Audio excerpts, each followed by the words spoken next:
the tale of Mr. Morton. Mr. Morton is who? He is the subject of our tale, and the predicate tells what Mr. Morton must do.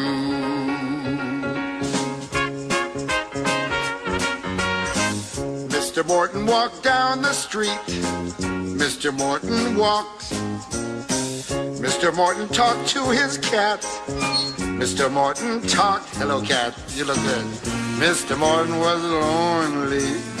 Mr. Morton was. Mr. Morton is the subject of the sentence, and what the predicate says he does.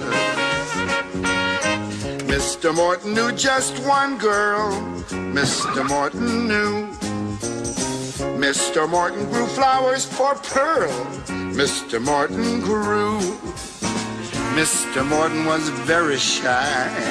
Mr. Morton was. Mr. Morton is the subject of the sentence, and what the predicate says he does. The subject is a noun. That's a person, place, or thing. It's who or what the sentence is about. And the predicate is the verb. That's the action word that gets this subject up and out. Mr. Morton wrote Pearl a poem. Mr. Morton wrote.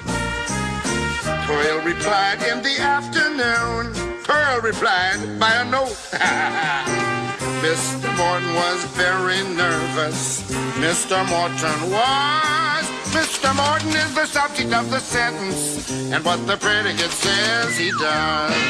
The cat stretched, the sun beat down, a neighbor chased his kid. Come here, kid, come on. Each sentence is completed when you know what the subject did. Mr. Morton knocked on her door.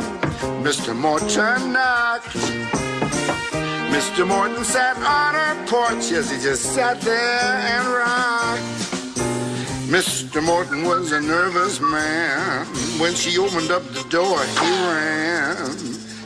Mr. Morton climbed up his stairs. Mr. Morton climbed. Mr. Morton rhymed pretty words. Mr. Morton rhymed. Mr. Morton was lonely. Mr. Morton was, until Pearl showed up with a single rose. Who says women can't propose? Now Mr. Morton is happy, and Pearl and the cat are too. They're the subject of the sentence, and what the predicate says, hey!